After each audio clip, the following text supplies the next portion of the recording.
చెప్పొచ్చు. నేటి వైశిష్ట్యం. అమ్మా, ఈనాటి కార్యక్రమంలో నేటి వైశిష్ట్యాన్ని ప్రేక్షకులకు తెలియజేస్తారా? నేటి వైశిష్ట్యంలో భాగంగా ఈ రోజున మనం ఒక మోటివేషనల్ స్టోరీ అనుకోవచ్చు, ఒక చిన్న ఇన్స్పిరేషనల్ కథ లాంటిది మనం వినడం చేద్దాం.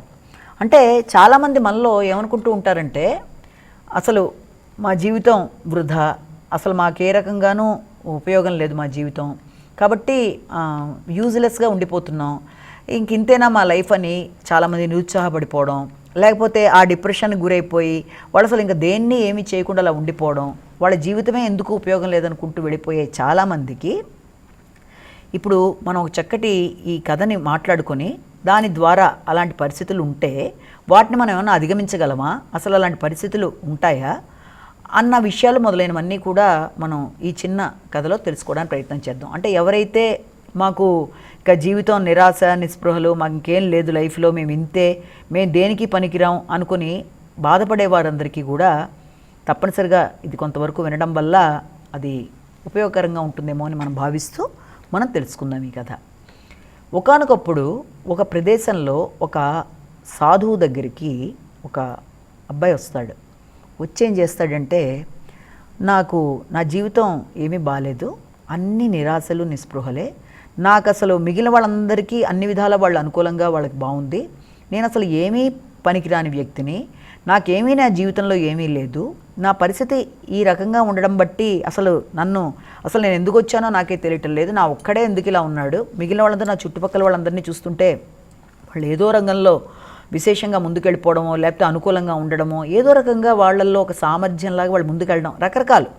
అంటే మొత్తానికి ఆ అబ్బాయి భావన ఏంటంటే, తను దేనికి ఉపయోగంగా లేడు, తనకి అలాంటి పరిస్థితి ఎందుకు వచ్చింది తన ఒక్కడికే జీవితంలో, మిగిలిన వాళ్ళందరూ కూడా ఏదో రకంగా బాగానే ఉంటున్నారు కదా, తను ఇంకెందుకు తన జీవితం నిరాశ నిస్పృహలతో తప్ప ఇంకా దేనికి లేదు, అసలు తన పరిస్థితి ఏంటి అన్న విషయాన్ని, అంటే తన చుట్టుపక్కల వాళ్ళందరికీ బాగుంది, తనకి బాగాలేదు అని అతని భావనతో అతను బాధపడతాడనమాట.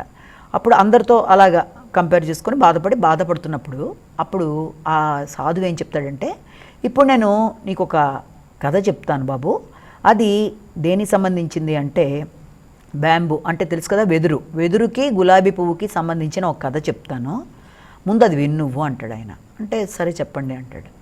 ఒకానొక ప్రదేశంలో చాలా చక్కగా అందమైన గులాబీ పూలు విపరీతంగా పూస్తూ ఉంటాయి. అంటే ఆ ప్రదేశంలోనే వాటి వెనకాల ఇంకొక చోట కొంచెం వాటికి దగ్గరగా ఈ బ్యాంబూ ట్రీస్ అంటే ఈ వెదురు మొక్కలు తెలుసు కదా, చాలా హైట్లో చాలా స్ట్రాంగ్గా ఉంటాయి, అవి దాని వెనకాలే ఉంటాయి. ఇవేమో ముందు గులాబీ పూలు, దానికి కొంచెం ముందుగా ఒక చోట గులాబీ పూలు వనం లాంటిది అనుకుందాం పోని, గులాబీ పూలు చక్కగా పూసి ఉంటాయి. వచ్చిన వాళ్ళందరూ కూడా వాటిని ప్రైస్ చేస్తూ గులాబీ పూల యొక్క స్మెల్కి కానీ, వాటి యొక్క మంచి యొక్క వాసన, లేకపోతే వాటి యొక్క పరిమళాలు, వాటి యొక్క అందం, రూప లావణ్యాలు ఇవన్నీ చూసి అందరూ వాటితో కలిపి ఫోటోలు తీయించుకోవడానికి ప్రయత్నం చేస్తూ ఉంటారు ఈ గులాబీ పూలతో.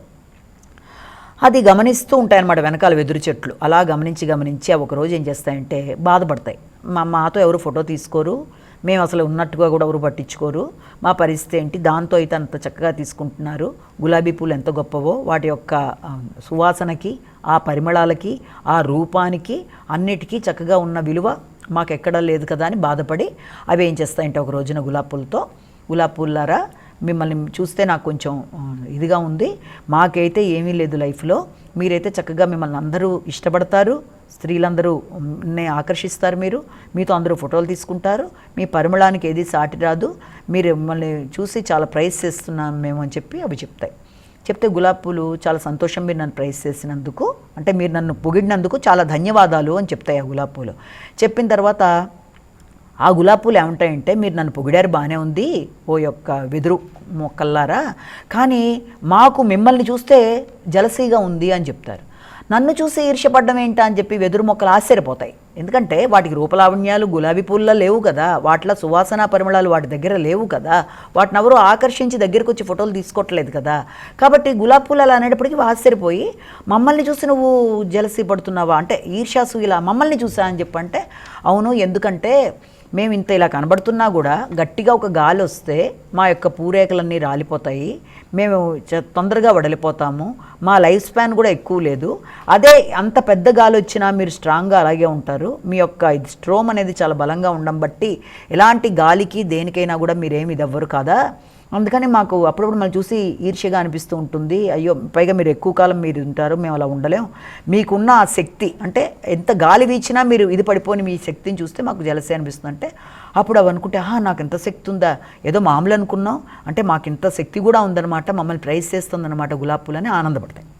ఆ తర్వాత ఇంకా ఏమంటాయంటే అవి గులాబీ పూలు ఇది ఒకటే కాదు, అనేక విషయాల్లో మీరు చాలా గొప్పవాళ్ళు, ప్రపంచంలో వ్యక్తులు మిమ్మల్ని చక్కగా ఉపయోగించుకుంటారు, మిమ్మల్ని ఉపయోగించి చక్కగా ఒక స్టేర్ కేస్ లాగో లేకపోతే ఇంట్లో వస్తువుల్లాగో చక్కటి సోఫాలు చేసుకుంటూ ఉంటారు, వెదురు ఫర్నిచర్ చేసుకుంటూ ఉంటారు, దాంట్లోంచి చార్కోలు, పేపరు, అన్ని రకాలైన వస్తువులన్నీ కూడా దాంట్లోంచి వస్తాయి.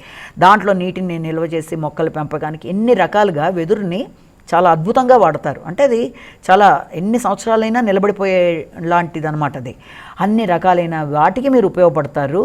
మాదేముంది, ఏదో ఇప్పుడు అందంగా మేము కనబడుతున్నాం కానీ మళ్ళీ ఒక 2 రోజుల్లోనే మా శోభ ఇంతే కదా అని అంటే ఆశ్చర్యపోతాయి అనమాట వాటి. అవునా, మేము ఎంత గొప్పవాళ్ళమా, ఇంతకాలం మేము ఎందుకు పనికిరావు అనుకున్నాం కదా, మాలో ఇంత శక్తి ఉందా, మా యొక్క దాంట్లో ఇన్ని వస్తువులు తయారు చేస్తారు కదా, అయితే మేము కూడా ఏ రకంగానూ ఏ రకమైన పూల మొక్కలకి కూడా తక్కువ కాదు, మాకు ఈ శక్తి ఉందన్నమాట అని చెప్పి చాలా కొంచెం అవి ఆనందపడి స్ట్రాంగ్ అవుతుందన్నమాట మానసికంగా. అయిన తర్వాత ఈ కథ చెప్పిన తర్వాత ఆ యొక్క సాధువు మౌనంగా అయిపోతాడు ఆ అబ్బాయితో. అయిపోయిన తర్వాత ఆ అబ్బాయిని అడుగుతాడు, దీన్ని బట్టి నీకేమైనా అర్థమైందా అని అడిగితే ఆ అబ్బాయి మౌనంగా తలంచుకున్నప్పుడు అప్పుడు ఆ సాధువు ఒక మాట అంటాడు, బాబు, ప్రపంచంలో ప్రతి వస్తువు విలువలేనిది లేదు, ప్రతిదీ కూడా దేనికి ఉండే యూనిక్నెస్, దేనికి ఉండే గొప్పతనం, దేనికి ఉండే విలువ దానికి ఉంది. మనం ఎంతసేపు కూడా ఇతరులతో కంపేర్ చేసుకొని మనం వాళ్ళకంటే అన్ని విషయాల్లోనూ అధములో, మనం వాళ్ళలా ఎదగలేకపోతున్నాము, వాళ్ళు చాలా గొప్పవాళ్ళు అంటూ సమయాన్ని వృధా చేసుకుంటూ వెళ్ళే కన్నా నీలో ఇంటర్నల్గా అంటే లోపల హిడెన్గా అంటే అంతర్గతంగా దాగి ఉన్న టాలెంట్ అంటే నీ యొక్క శక్తి, ప్రతి వ్యక్తికి ఖచ్చితంగా ఏదో శక్తి ఉంటుంది కాబట్టి దాన్ని ఉపయోగించుకోవాలన్నది తెలుసుకోవాలి. కాబట్టి నిన్ను ఊరికే దేవుడేం పుట్టించలేదు నాయన, నీకు ఏదో శక్తి ఖచ్చితంగా ఉండే ఉంటుంది. నువ్వు ఇలా బాధపడుతూ నా జీవితం వింతే, నేను ఇలాంటి వాడిని, నాకేమీ పనికిరాను అని అనుకునే కన్నా చక్కగా ఇప్పుడు ఈ గులాబీ పూలు తర్వాత ఈ బ్యాంబూ అంటే ఈ యొక్క వెదురు మొక్కని చూసి ఈ కథ బట్టి నువ్వు తెలుసుకున్న విషయాన్ని నీ జీవితంలో అన్వయించుకుంటూ నువ్వు గనక ముందుకెడితే బాగుంటుంది నీకు అన్నట్టుగా ఆయన చెప్తాడు. అప్పుడు ఏం చేస్తారు వెంటనే, ఇప్పుడు ఈ కథ ద్వారా మనకి ఏం తెలుస్తుంది అంటే తప్పనిసరిగా ఒక విషయాన్ని మనం ఇక్కడ గమనించాలి. ఏంటంటే ప్రతి వ్యక్తికి ఇంటర్నల్గా చాలా హిడెన్ టాలెంట్స్ అనేవి ఉంటాయి. ప్రతి వ్యక్తి వేస్ట్ ఏం కాదు, ఎవరికి ఉండే టాలెంట్స్, ఎవరికి ఉండే శక్తి వాడికి ఇచ్చాడు దేవుడు. నేచర్ అనేది వ్యక్తిని పుట్టించింది అంటే తప్పనిసరిగా అన్ని విధాల అనుకూలతలు అనేవి వ్యక్తిలో ఉంటాయి, దాన్ని మనం వాడుకోవాలి.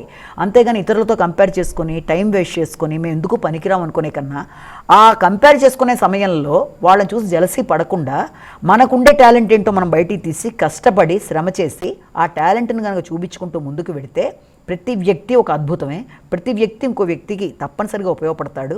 అలా లేకుండా ఎవరు పుట్టించలేదు కాబట్టి భగవంతుడు అనేవాడు తప్పనిసరిగా నువ్వు అలా ఇన్ఫీరియారిటీ అనేది పోగొట్టుకొని ఆత్మవిశ్వాసాన్ని పెంచుకొని నీకుండే ఇంటర్నల్ టాలెంట్ని బయటికి చూపిస్తూ దానికోసం కృషి చేసి ఇతరుల మీద జలసీ పడకుండా ముందుకు గనక వెళ్ళినట్లయితే జీవితంలో అందరూ వాళ్ళ టాలెంట్లను ఎగ్జిబిట్ చేసుకుంటూ ముందుకు వెడితే ప్రతి వాళ్ళు యూనిక్కే, ఎవరి టాలెంట్ వాళ్ళదన్న విషయాన్ని మనం గుర్తు చేసుకుంటూ ఈ కథని మనం ముగిద్దాం.